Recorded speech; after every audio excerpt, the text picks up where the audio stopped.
Let us begin with next question. Question number 17. A body starts from origin with an acceleration of 6 meter per second square along the x-axis and 8 meter per second square along y-axis. Its distance from origin after 4 seconds will be. 4 second के बाद इसका distance origin से कितना होगा, ऐसा question पूछा है। इसके दो मेथड्स है सॉल्व करने के। You have two different methods of solving this. तो first of all you need to know, याद रखना, पार्टिकल ने कहां से स्टार्ट किया, ओरिजिन से स्टार्ट किया, और मोशन कैसा है, 2D है। और 2D मोशन को हमने देखा था कि 2 1D मोशन में तुम स्प्लिट कर सकते हो। तो जितना भी टाइम बोला है, 4 सेकेंड बोला है, 4 सेकेंड में पार्टिकल यहाँ पे जा गया, सपोज यहाँ से यहाँ पे आ गया, मतलब पार्टिकल ओरिजिन से एक नए पोजीशन पे पहुंच गया, some position whatever it is, let's बोलता हूँ एस बार, डिस्प्लेसमेंट वेक्टर। तो उसका एक्स कंपोनेंट होगा एस एक्स और उसी डिस्प्लेसमेंट वेक्टर का वाई कंपोनेंट होगा एस वाई। तो अब दो मेथड है। मेथड नंबर 1 में आपको एस एक्स फाइंड करना है और एस वाई फाइंड करना है, और आपको पता होना चाहिए जब दो वेक्टर एक दूसरे को परपेंडिकुलर हो, एस एक्स और एस वाई क्या है, परपेंडिकुलर है। तो एस बार, ये सब बेसिक्स ऑफ 11th स्टैंडर्ड है। S equal to under root of S x square plus S Y square. जैसे हमने लिखा था पोजीशन वेक्टर, याद है position vector, R bar equal to R X square plus R Y square, वैसा ही है ये। तो एस फाइंड करना है, तो S equal to U T plus 1/2 A T square. तो S x equal to u x t plus 1/2 a x t square. और स्टार्ट फ्रॉम रेस्ट, मतलब इनिशियल स्पीड इज 0, तो एस एक्स इक्वल टू 1/2 और ए x की value कितनी है, 6 है, और ये कितना है, 4 का स्क्वायर है। 4 स्क्वायर इज 16, 1 एंड 3 16 3 48। तो एस एक्स की वैल्यू कितनी आ गई है, 48 metre, 48 metre. Similarly S y find करोगे, that is u y t plus 1/2 a y t square. Same logic, u y क्या है, 0 है, तो एस वाई क्या आ जाएगा, हाफ ए वाई। ए वाई कितना था, 8 था, टी वापस से 4 है, 1 एंड 4 था, 16 4 था 64।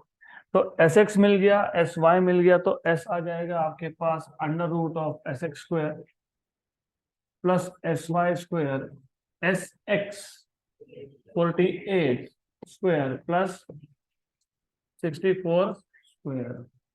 तो 48 का स्क्वायर 2304, और 64 का 64 का 65 का 65 का स्क्वायर 4096। इस चार को इधर दे दो, 4100 हो गया, 4100 में 23 ऐड कर लो, 6400, मतलब रूट कितना आ गया, 80। तो आंसर क्या आना चाहिए, 80। तो आंसर आना चाहिए 80 meter, option number C. But wait wait wait, घाई नहीं, आई टोल्ड यू कि दो मेथड्स है। ये मेथड नहीं करना है हमको, तो नहीं करना है वो पहले बता दिया, इसलिए जो करना है अब देख लो। दोनों ही कंपोनेंट्स का इनिशियल वेलोसिटी 0 था, क्योंकि अगर ऑब्जेक्ट ही रेस्ट पे है तो एक्स कंपोनेंट वाई कंपोनेंट दोनों का क्या होगा, 0 होगा इनिशियल स्पीड का। उसके बाद मोशन स्टार्ट हुआ, और मोशन में डायरेक्टली आपको एक्सीलरेशन के दो कंपोनेंट दिए है। तो can you not directly find out A X square plus A Y square. ये ज्यादा इजी होता है, क्योंकि ए एक्स है 6 और ये है 8, 6 स्क्वायर प्लस 8 स्क्वायर होता है 100, उसका रूट आता है 10। तो ये तो पता ही है आपको, 36 प्लस 64 रूट ऑफ 100 आता है 10, तो सीधा सीधा ये आ गया 10। फिर directly S equal to U T plus 1/2 A T square, इसमें तो यू 0 था, ए कितना आया 10, टी का स्क्वायर कितना है 4 स्क्वायर, 4 स्क्वायर 16, 16/2 8, 8 इंटू 10 80। तो अब तुम देख लो कौन सा ज्यादा इजी है। Second method is much more simpler compare to the first one. तो सेकेंड मेथड ज्यादा इजी है, तो ये यूज करना है ना। अगला question, the displacement of particle is given by y equal to a plus bt plus ct square minus dt raise to 4, initial velocity and acceleration of the particle are. तो पहले मैं पूरा सॉल्व करके देता हूँ, फिर मैं बताता हूँ ट्रिक कैसे है, कैसे यूज करना है। सिंपल क्वेश्चन है, a plus B T plus C T square minus D T raise to 4, ये डिस्प्लेसमेंट है। आपको पूछा है इनिशियल वेलोसिटी एंड एक्सेलरेशन।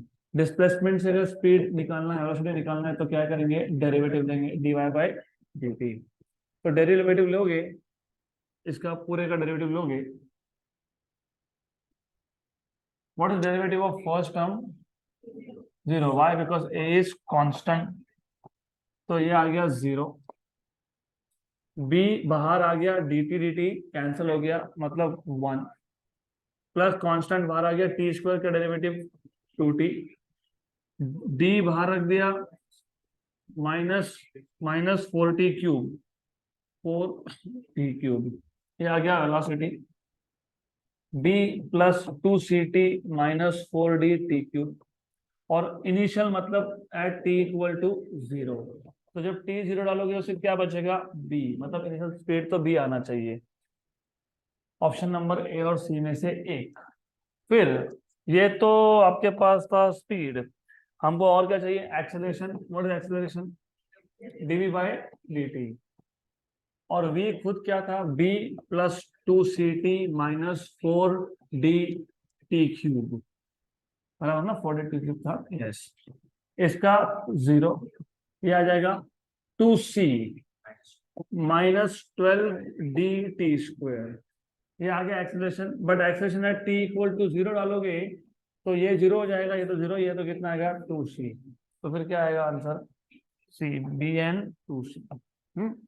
इसमें शॉर्टकट क्या है, शॉर्टकट भी है, डेरिवेटिव पता आपको, शॉर्टकट है। अगर पहला डेरिवेटिव लोगे तो वेलोसिटी मिलेगा, मतलब वेलोसिटी जब बोलोगे तो directly v equal to B plus 2ct minus 4dt cube.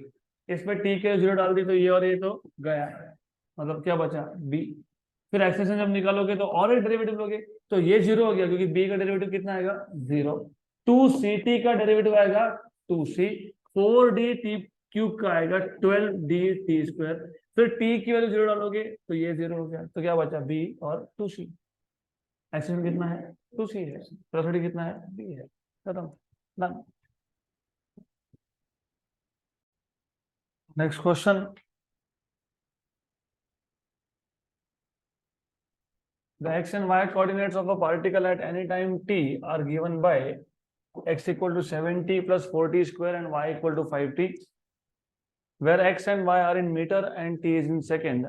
The acceleration of the particle at t equal to 5 second is, a simple question है ये। सिर्फ एक चीज याद रखो, यहाँ पे दो अलग अलग कंपोनेंट दिए हैं। x कंपोनेंट दिया है 7t प्लस 4t स्क्वायर, और y दिया है 5t।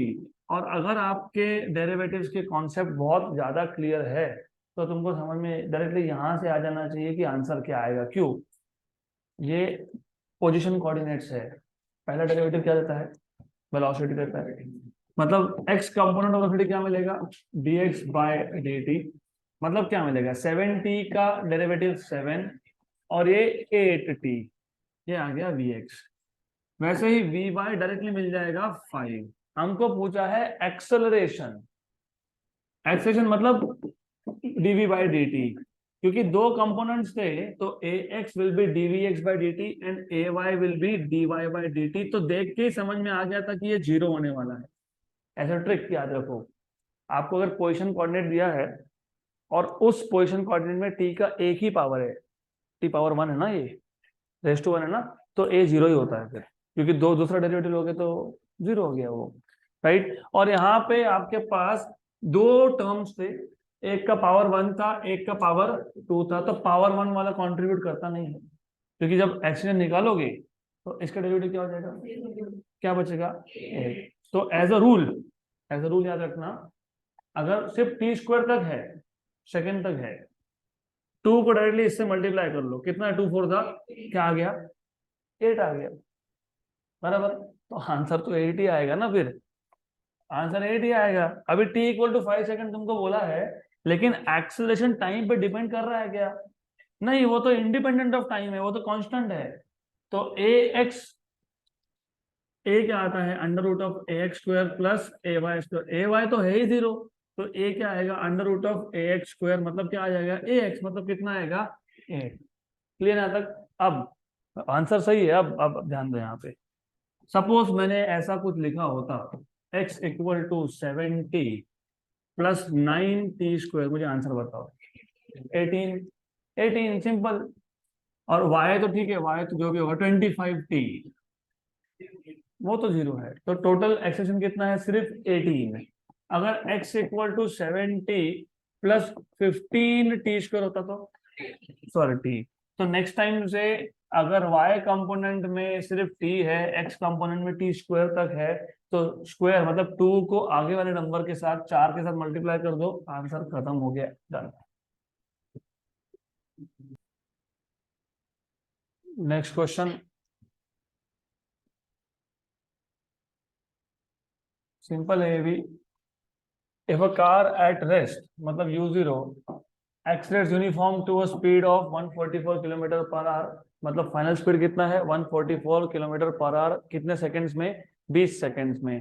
Then the distance it covers is, again distance मतलब एस, एस के दो फॉर्मूला है, S equal to U T plus 1/t square, या फिर V square equal to you square plus 2as। V पता है, यस, पता ना वी। यू पता है, यस। ए पता है, नो। तो दोनों ही केसेस में प्रॉब्लम क्या आएगा, दोनों ही केस में प्रॉब्लम आएगा आपको ए का। लेकिन v square equal to you square plus 2as में टी नहीं है, हमको इन्फॉर्मेशन किसका दिया है, टी का। तो S equal to U T plus 1/2 AT square is a better option to take, ये ज्यादा अच्छा है लेना। तो यू कितना है, जीरो है, तो एस कितना हो गया, हाफ AT स्क्वायर। तो अगर समहाउ मैं ए फाइंड कर लूं तो हो गया क्वेश्चन सॉल्व। अभी समहाउ क्या करेंगे, इजी है ना, v equal to u plus AT, a equal to v minus u by t, equation number 2। और u क्या है, जीरो है, तो पहले जीरो डाल देते हैं यहाँ पे। तो therefore a equal to v by t, equation number 2, क्योंकि u क्या है, जीरो है। तो सब्सटीट्यूट इक्वेशन नंबर 2 इन 1। अब बेसिकली होता क्या है, आप ऐसा भी कर सकते थे, ए की वैल्यू फाइंड करके यहाँ सब्स्टिट्यूट करो, ए की वैल्यू फाइंड कर लो, बाद में सब्स्टिट्यूट करो। लेकिन डू यू सी, ए में v बाई टी है, यहाँ पे टी स्क्वायर है, एक टी और एक टी हो जाएगा कैंसल, तो कैलकुलेशन कम हो जाएंगे ना हमारे। S equal to 1/2 v by t और टी स्क्वायर। तो याद रखना है, सिर्फ सिर्फ सॉल्व करते जाना doesn't help you, you also have to see कि ये टी स्क्वायर था, वहां पे डिनोमिनेटर में टी है, तो एक टी कैंसिल हो रहा है। हाँ, v/2t आ गया। अब लेकिन v जो आपके पास था वो 144 किलोमीटर पर आवर था, और आंसर मीटर में दिया है, तो 5/18 मीटर पर, 18 1 जा 18 8 जा 18 8 जा ही होता है, कितना हो गया 40 मीटर पर second.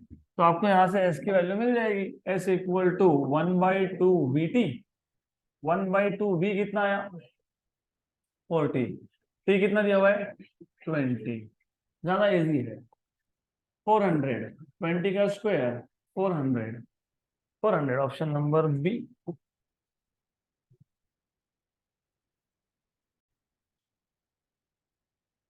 Next question,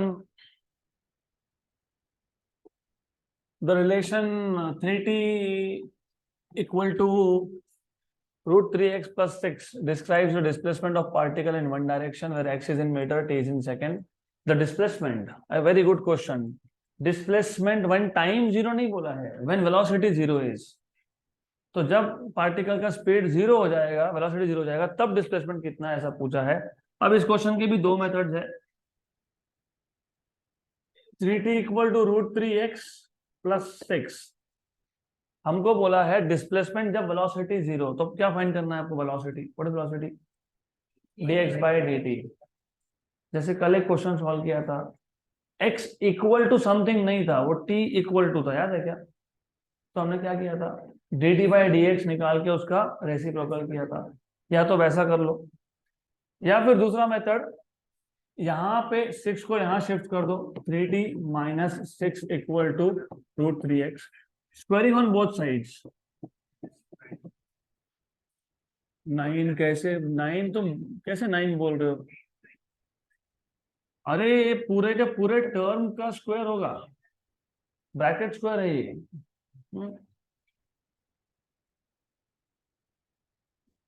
3x correct. तो इसका square a minus b bracket square, a square minus 2ab 2ab plus b square equal to 3x। तो 3t का स्क्वायर मतलब 9t square minus 36t plus 36 equal to 3x। 3 से divide कर दो,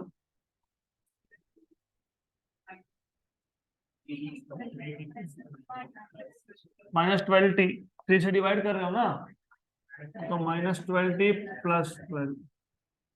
आपको क्या पूछा है, क्या पूछा है? Displacement when velocity is 0। तो पहले वेलोसिटी फाइंड कर लो। वेलोसिटी कैसे फाइंड करते हो? dx by dt। तो d dt of 3t square minus 12t plus 12। What is derivative of t square? ये 2t और 3 मतलब 6t माइनस 12 बराबर। अब एक काम करते हैं, इसको इक्वेशन नंबर 1 बोल देता हूँ। वेलोसिटी क्या होना चाहिए? 0, राइट। बट गिवन कंडीशन में v क्या होना चाहिए? 0। तो अगर v 0 होता है तो 0 इक्वल टू 6t माइनस 12, मतलब t इक्वल टू 2, क्योंकि 6t इक्वल टू 12 हो जाएगा। तो t इक्वल टू कितना आएगा? 2 सेकेंड। ये t equal to 2 equation number 1 में सब्स्टिट्यूट कर दोगे। तो put t equal to 2 in equation number 1। तो क्या आ जाएगा? x equal to 3 into 2 square minus 12 into 2, ये 12 है, ये 12 है, माइनस 24 प्लस 12 है, कितना आ गया? 0। तो जब वेलोसिटी 0 तो डिस्प्लेसमेंट भी 0, तो वेलोसिटी 0 डिस्प्लेसमेंट भी 0। Method number 1। Wait wait wait wait wait, 1 2 3 4 5 6 7 8 9 10 10 और बाकी के 3 स्टेप्स, कम से कम 12-13 स्टेप्स है।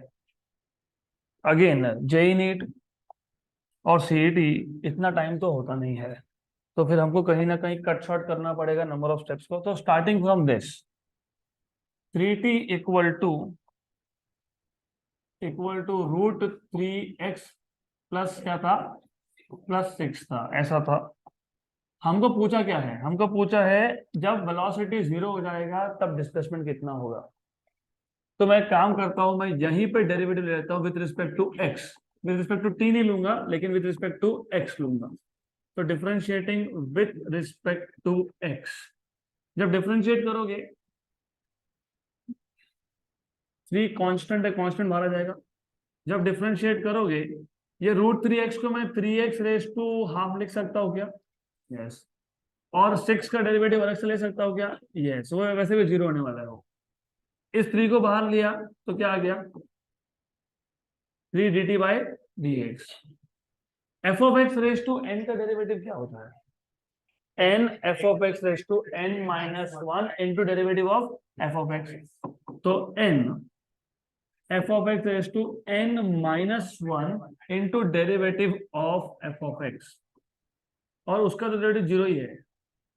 यहां तक क्लियर? Clear clear. क्योंकि एक छोटी सी गलती मतलब आंसर गया काम से, तो you need to remember this. 3 बाहर dt बाई dx, लेकिन dt बाई dx होता है 1 अपॉन वेलोसिटी, क्योंकि dx बाई dt क्या होता है? वेलोसिटी। तो dt बाई dx क्या है? 1 अपॉन वेलोसिटी है। F of x raise to n, ये एफ ऑफ एक्स था, n क्या है? हाफ, इसका डेरिवेटिव होता है हाफ एफ ऑफ एक्स, मतलब 3x raise to half minus 1 into derivative of f of x. कौन f of x? 3x half, नहीं ये माइनस हाफ है, 3x raise to minus half, और ये कौन है? 3 है। dx बाई dx कितना हो गया? 1। अरे अरे, डेरिवेटिव ऑफ एन एक्स कैसे निकालते हो? कैसे करते हो? एन को बाहर लिखते हो, डीएक्स बाई डीएक्स क्या लिखते हो? तो डेरिवेटिव ऑफ 3x कितना आएगा? 3। डेरिवेटिव एन एक्स अगर n है तो डेरिवेटिव ऑफ 3x कितना है? 3 है, तो 3 है क्या? बस। ये माइनस हाफ है तो जाएगा कि नीचे? यस। तो 3/2 इक्वल टू वो 3/2, और ये 1/3x raise to plus half. अरे माइनस हाफ था तो नीचे क्या होगा? कैंसल कैंसल हो गया क्या? यस। ये कौन है? ये v है क्या इधर? हाँ ये v है, तो v लिख देंगे इसको v। यहाँ तक हुआ क्या क्लियर? हुआ क्या? पक्का? अब हाँ बोलोगे तो आगे जाएंगे, नहीं तो नहीं जाएंगे। करेक्ट है कि ये? तो v कितना आएगा? 2 × 3x रेज टू हाफ, मतलब क्या आ गया? अंडर रूट आ गया। बराबर यहाँ तक? ये भी ज्यादा स्टेप्स लिखे, इतना भी नहीं लिखना चाहिए हमने। अब तुम समझ लो, वेलोसिटी जब जीरो होगा तब डिस्प्लेसमेंट कितना? तुमको दिख रहा है डायरेक्टली प्रोपोर्शनल है? दिख रहा है डायरेक्टली प्रोपोर्शनल है? नहीं दिख रहा है तो फिर और एक बार स्क्वायर कर लेते हैं। 4 × 3 12, तो कितना आ गया? अगर वेलोसिटी जीरो है तभी डिस्प्लेसमेंट जीरो होगा ना, क्योंकि क्वेश्चन क्या था? What is the displacement of the particle when velocity is zero? तो v जीरो हो गया तो x की वैल्यू क्या आ रही है? हाँ, तो फिर ये ऐसा भी सॉल्व कर सकते हो, जरूरी नहीं है आपको। लुक, ध्यान ध्यान दो। हमने पहले क्या किया? यहाँ पे हमने x का फॉर्मूला बनाया, फिर वहां से हमने डेरिवेटिव लेके v फाइंड किया, फिर v इक्वल टू जीरो डाला तो टाइम मिला। फिर कितने टाइम पे वेलोसिटी जीरो हुआ? 2 सेकेंड पे। फिर ये t की वैल्यू कहाँ सब्स्टिट्यूट की है? x में, फिर जाके x मिला है। कितना मिला है? 0। तो इक्वेशन से हमने पहले x फाइंड किया, फिर डेरिवेटिव लिया, फिर वेलोसिटी मिल गया, फिर वेलोसिटी जीरो डाला, फिर टाइम मिल गया, फिर ये टाइम की वैल्यू वापस से कहाँ गई? x के इक्वेशन में, तब x मिला। इतना करने से बेटर क्या था? हमारे पास जो गिवन इक्वेशन है, हम उस गिवन इक्वेशन को, ये गिवन इक्वेशन है, उसको डायरेक्टली अगर हम लोग डिफरेंशिएट कर लेते हैं, हमको सीधा सीधा कनेक्शन मिलता है v और x का। तो v और x का डायरेक्ट कनेक्शन मिल गया हमको। या तो ऐसा लिखो या फिर ऐसा लिखो। वेलोसिटी जीरो कब होगा? जब x की वैल्यू क्या आएगी? जीरो। बराबर। हो गया खत्म। तो v जीरो x जीरो, खत्म। तो मेथड नंबर 1 2 आपकी मर्जी, जो यूज करना है वो करो।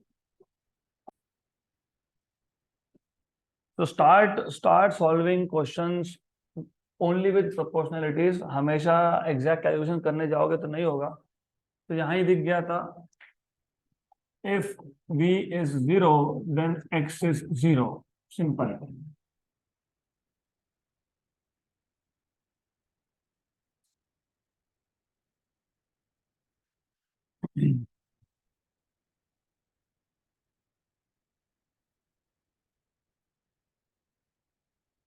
Next question.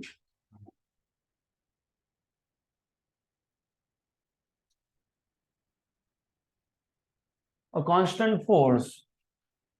वैसे बाय द वे, ये question motion in 1D 2D में नहीं आना चाहिए, क्योंकि जब जब पहले तो ये पता होना चाहिए डिफरेंस क्या है। मैकेनिक्स, मैकेनिक्स मतलब क्या? मोशन।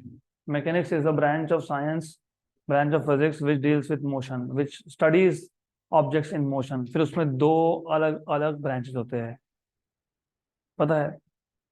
एक को स्टैटिक्स बोलते हो, एक को क्या बोलते हो? डायनामिक्स बोलते हैं, कैनामेटिक्स बोलते हैं, कि काइनेटिक्स बोलते हैं। और काइनेटिक्स एंड स्टैटिक्स, काइनेटिक्स के दो ब्रांचेस है, काइनामेटिक्स है और डायनामिक्स है। काइनामेटिक्स में फोर्स की बात ही नहीं होती है। Kinematics is motion without the cause of motion. इसलिए अगर आप इक्वेशन ऑफ काइनामेटिक्स देखोगे तो कहीं पे फोर्स की बात ही नहीं की है। मोशन कहाँ से आया? वी डोंट केयर, मोशन है, that is all we care.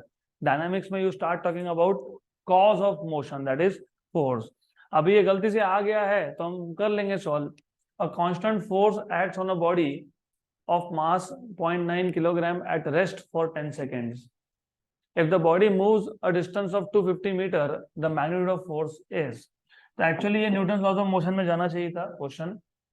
तो अब फोर्स पूछा है आपको कितना है, और आपको मास दिया है, आपको बोला है बॉडी कहाँ से स्टार्ट हुआ, रेस्ट से, right. Body moves distance of how much, 250। तो मास दिया है बॉडी का, और क्या दिया है, टाइम दिया है, और क्या दिया है, इनिशियल स्पीड दिया है, और क्या दिया है, एस दिया है। ये कितना दिया है, 250। यू कितना है, 0। टी कितना है, 10। मास कितना है, 0.9। मास कितना है, 0.9 किलोग्राम। ये 10 seconds, this is 10 second, this is 0, this is 250। क्या फाइंड करना है, force. What is force, mass into acceleration. What is acceleration, v minus u by t, बराबर, correct. Then do you know what is v?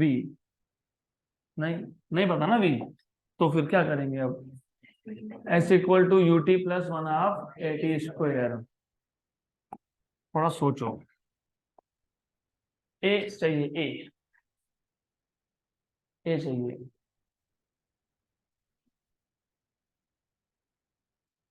You have time and you have distance, so you can find from s equal to ut plus 1/2 at square। ये 250 है, u 0 है, a मिल जाएगा। Time कितना दिया हुआ है, 10। 10 square is 100। Good. 1 जा and 50 जा, 1 जा एंड 5 जा, तो a की वैल्यू कितनी आ गई, 5 मीटर पर सेकेंड स्क्वायर। तो फोर्स आ जाएगा मास इंटू एक्सेलरेशन। मास है 0.9 और ये है 5, 9 5 45, तो 4.5 Newton. 4.5 Newton, option number D.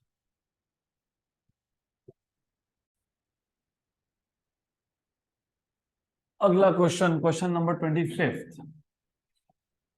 देखो कुछ क्वेश्चन ऐसे हैं जो मैं इंटेंशनली फॉर्मूला नहीं यूज करता हूँ, मैं डायरेक्टली ग्राफ प्लॉट करता हूँ और सॉल्व करता हूँ, और बाद में ग्राफ भी नहीं प्लॉट करेंगे, डायरेक्टली सॉल्व करेंगे। A particle starts from rest, u equal to 0, accelerates at 2 meter per second square for 10 seconds, then goes for a constant speed of 30 seconds, and then deaccelerates at a rate of 4 meter per second square till it stops. When, what is the distance traveled by it? इस पूरे process में distance कितना travel हुआ? तो पहली बार आपको थोड़ा सा अच्छे से समझना है, उसके बाद ये क्वेश्चन इजी और ओरली सॉल्व होने जैसा बन जाता है। ऐसे जो क्वेश्चंस होते हैं जिसमें आपको 2-3 केसेस दिए हैं। पहले केस में जो भी कार का मोशन था, ऑब्जेक्ट का मोशन था, वो एक्सेलरेटेड मोशन है, क्योंकि कहां से स्टार्ट किया था, 0 स्पीड से।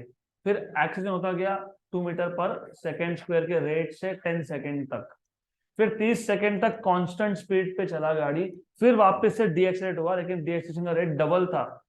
एक्सेलरेशन कितना था, 2 मीटर पर सेकेंड स्क्वायर, डीएक्सेलरेशन कितना है।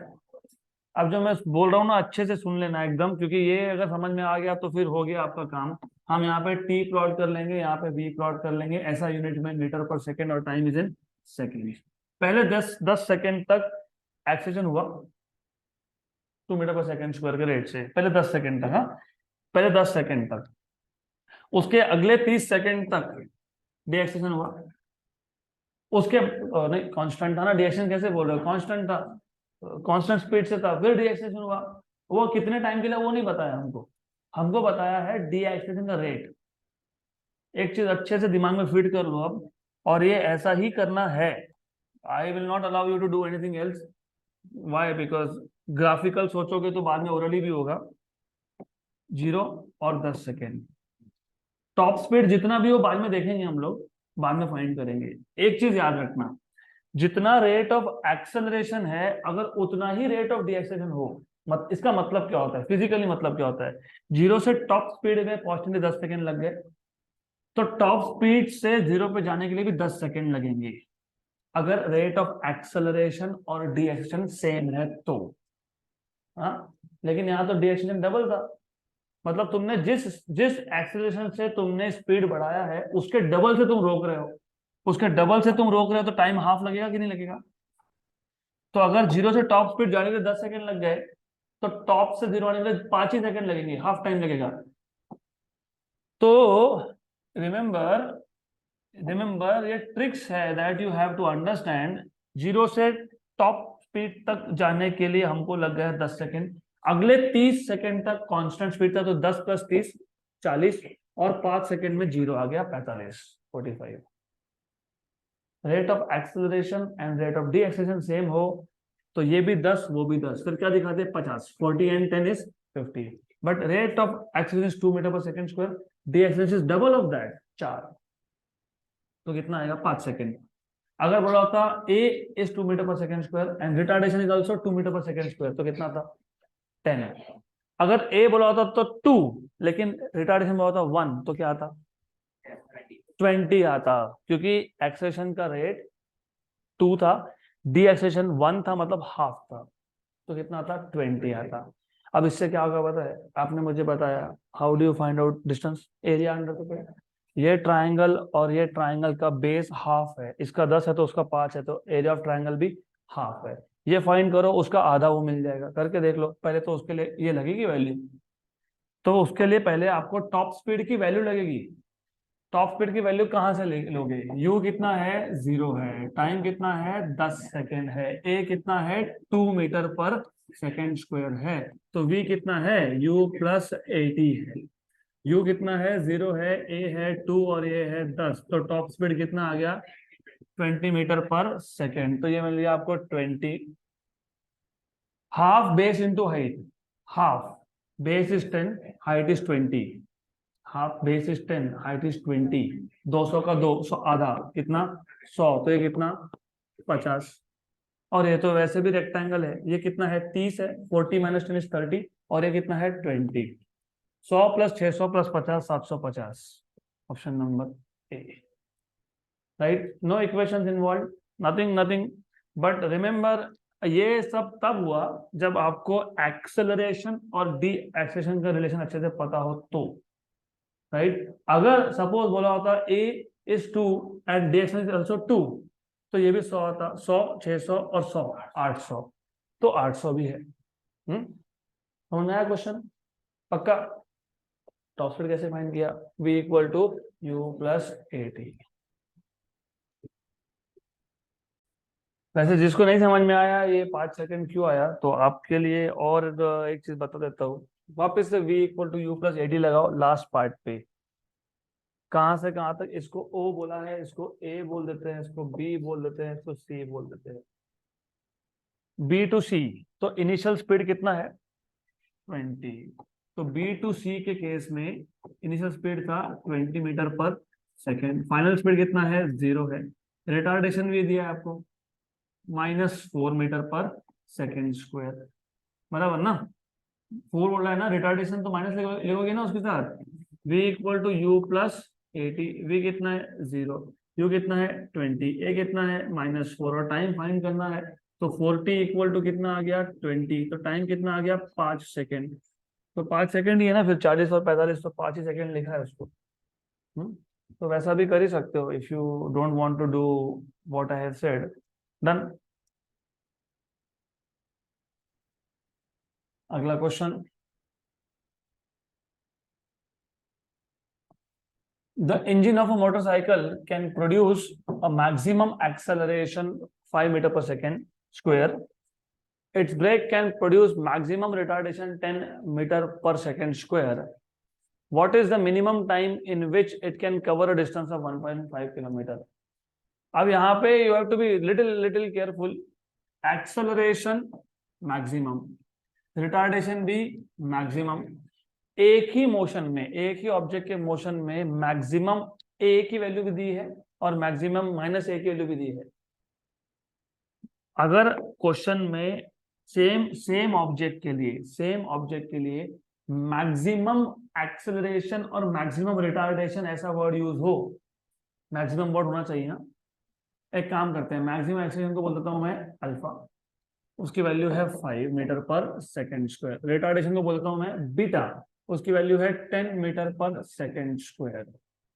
और डिस्टेंस कितना दिया है 1.5 किलोमीटर, मतलब 1500 मीटर। किलोमीटर को मीटर में कन्वर्ट करोगे तो 1500 मीटर आएगा। जब मैक्सिमम वर्ड यूज किया हो, मैक्सिमम एक्सेलरेशन मैक्सिमम रिटार्डेशन, तो डिस्टेंस कवर्ड का एक स्टैंडर्ड फॉर्मूला होता है 1/2 alpha beta upon alpha plus beta into T square. ये कहाँ से आया, मैं आपको हिंट दे देता हूँ। S equal to U T plus one half a T square, s equal to U T plus one half a T square. U zero है तो पहला टर्म नहीं है, हाफ, आपको दिख रहा है ऊपर हाफ, टी स्क्वायर दिख रहा है, यस। तो फिर जो बीच का टर्म है वो पता है कौन है, ए है। लेकिन कौन सा है पता है, एवरेज एक्सेलरेशन है, क्योंकि यहाँ पे दोनों ही इन्वॉल्व है ना, एक्सेलरेशन भी है रिटार्डेशन भी है, तो वो एवरेज एक्सेलरेशन का वैल्यू आता है alpha beta upon alpha plus beta. Dimensionally भी चेक कर लो, alpha is acceleration, beta is acceleration, तो ऊपर क्या आ गया, एक्सेलरेशन का स्क्वायर है। नीचे अल्फा प्लस बीटा है, acceleration plus acceleration is acceleration. Numerator क्या है, एक्सेलरेशन का स्क्वायर, डिनोमिनेटर क्या है, एक्सेलरेशन है। ए स्क्वायर अपॉन ए, मतलब क्या बचेगा, ए। तो बराबर डायमेंशनली करेक्ट है। तो अब ऐसे केस में, बट रिमेंबर, जब मैक्सिमम वर्ड यूज होगा तभी ये फॉर्मूला यूज होता है, नहीं तो नहीं होता है। ये 1500, ये हाफ, अल्फा की वैल्यू 5 थी, बीटा की वैल्यू 10 थी, अल्फा की वैल्यू 5 थी, बीटा की वैल्यू 10 थी, बीटा माइनस नहीं डालते यहाँ पे रिटार्डेशन है फिर भी नहीं डालते, ये प्लस ही लिखते हैं इसको, टी स्क्वायर। ओके, तो ये 1500, ये 15 इंटू 2 30 टी स्क्वायर, वन जा एंड 30 जा, तो टी स्क्वायर इज 30 इंटू 30, मतलब 900। लेकिन मुझे क्या, मुझे तो वैसे भी टी लेना है ना, तो 30 का स्क्वायर है वो, तो टी क्या आएगा, 30 आएगा। तो टाइम ऑफ मोशन कितना है, 30 सेकेंड है। ऑप्शन नंबर ए। नेक्स्ट क्वेश्चन, ये अच्छा लेवल का क्वेश्चन है, तो बी केयरफुल विद दिस। थोड़ा सा भी गलती की तो फिर आंसर मिलेगा नहीं। A car starts from rest, u equal to 0, moves with uniform acceleration a on a straight road for time t equal to 0 to time t equal to capital T. After that, मतलब दो cases है। पहले case में हमको सारा information दे दिया, तो पहला काम ऐसा करेंगे, पहले केस का इंफॉर्मेशन लिख लेंगे। केस वन में क्या था, केस वन में एक्सेलरेशन था, this is the case of acceleration. इस केस में इनिशियल वेलोसिटी 0 था because it start from rest. अब एक्सेलरेशन की वैल्यू है ए, और टाइम कितना दिया हुआ है, कैपिटल टी, क्योंकि 0 से टी तक मतलब टी, 0 से 10 सेकंड मतलब कितने सेकंड, 10 सेकंड। हाँ, तो फिर 0 से टी मतलब टी। ये पहला केस है। अब केस टू, मैं यहाँ से क्या फाइंड करना है वो बाद में देखूंगा, पहले केस टू में क्या बोला है वो लिख लेते हैं। डी एक्सेलरेशन ही होगा, क्योंकि पहले एक्सेलरेशन तो बाद में, नहीं तो तुम सोचो गाड़ी एक्सीडेंट होता ही जा रहा है होता जा रहा है, तो फिर केस टू बनेगा ही नहीं कभी, it will be only one case. तो यहाँ पे रिटार्डेशन या फिर डिसिलरेशन जो भी बोलो उसको, I will call this retardation. Deceleration मतलब retardation, I will call this as retardation. तो after that a constant deceleration मतलब retardation brings it to rest, final velocity is 0, लेकिन initial velocity of second case is final of first case. मतलब जो पिछला graph था उसमें ये part missing है। इस केस में क्या था, acceleration, constant speed, D acceleration. उन्होंने यहाँ पे क्या बोला है, पहले तो एक्सेलरेशन हो रहा है फिर डायरेक्टली क्या हो रहा है, डी एक्सेलरेशन, ऐसा ग्राफ आएगा उसका। ओके, तो सिर्फ वो जो एक पार्ट कांस्टेंट स्पीड का मिसिंग है उसमें। देन तो फर्स्ट केस का final will be second case का इनिशियल। अब पहले मैं एक काम करता हूँ, ये पहले फाइंड कर लेता हूँ। v1 equal to u1 plus a1 t1, तो v1 equal to u1 is 0, a1 is a, t1 is t, तो v1 इक्वल टू at, तो इधर लिख देते हैं इसको at, बाद में काम में आएगा ये। In this process the average speed of the car is, average speed, average speed कभी भी होता है total distance by total time. कितना होता है, total distance by total time. एक काम करते हैं, पहले केस के डिस्टेंस को बोलते हैं s1, दूसरे को बोलते हैं s2, total time, time is t1 and t2। t1 तो पता ही है ना हमको, पता है ना, कैपिटल टी। t2 देख लेंगे, पहले s1 फाइंड कर लो। u1 t1 plus half a1 t1 square, u1 तो कितना है 0, A1 कितना है a, T1 कितना है t, तो हाफ ए टी स्क्वायर, मतलब ये आ गया half a T square plus, और ये T1 कितना था, t था, प्लस सिर्फ S2 और T2 फाइंड करना रह गया। आप S2 और T2 फाइंड कर लेंगे। S2 equal to U2 T2 plus half A2 T2 square.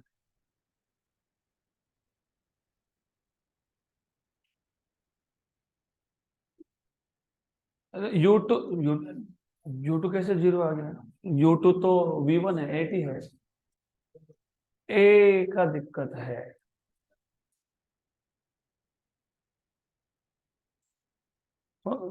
Think think think think, ये थोड़ा सा प्रॉब्लमेटिक काम हो सकता है, क्योंकि अगर आप बोल रहे हो ना v square equal to you square plus two a s, यहां से भी नहीं होगा वो, क्योंकि तुमको ए नहीं पता। जब ए नहीं पता तो फिर क्या करेंगे, what will you do here, बस इतना ही बोला है ना, ठीक है।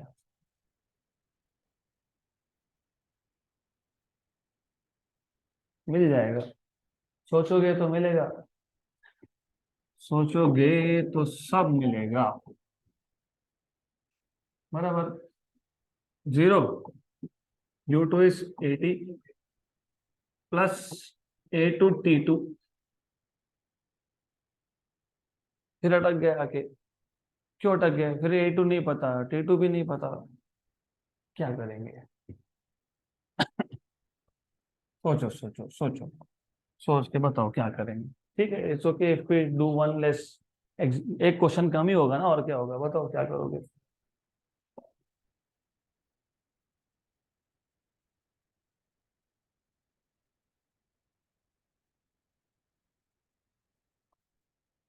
ये रिटार्डेशन है, माइनस है, बराबर। A2 T2 equal to A T, तो A2 या T2 जो फाइंड करना है फाइंड कर लो यहाँ से, तुमको जो चाहिए वो फाइंड कर लो। एक काम करो, T2 लिख के रखो यहाँ से, A2 T अपॉन A2, तो अब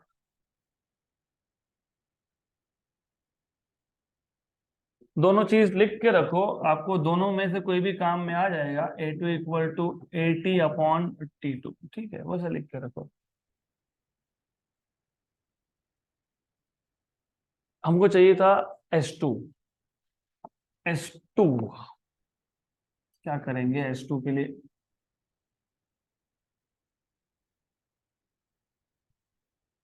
हो गया ना, इतना ज्यादा सोचोगे तो कैसे चलेगा। व्हाट इज U2, अरे U2, व्हाट इज T2, हाँ, A T upon A2, A2 T2 half A2 80/T2, बराबर, और ये T2 का स्क्वायर हो गया कैंसल। हाँ, माइनस रिटार्डेशन। सोचो अब आगे क्या, everything is right in front of your eye, सब सिर्फ एक स्टेप पे अटक रहे हो, बस एक स्टेप, बताओ वो एक स्टेप क्या है।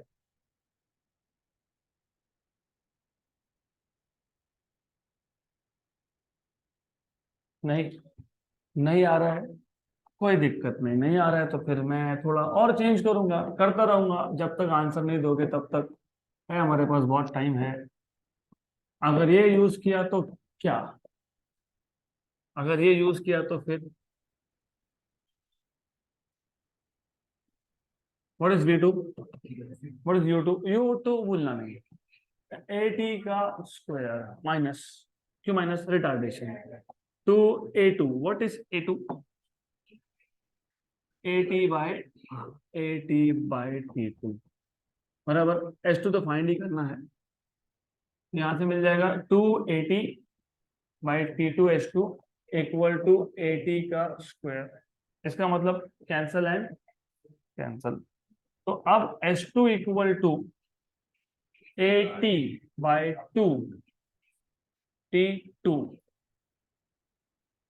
very near, extremely near.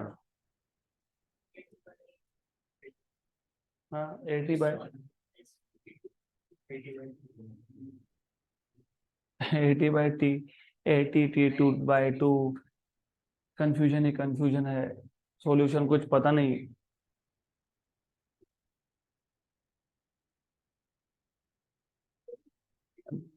एक ही लगाया, एक ही क्वेश्चन आपको सॉल्व करने के लिए लगाया मैंने, बाकी नहीं। Think think think think think.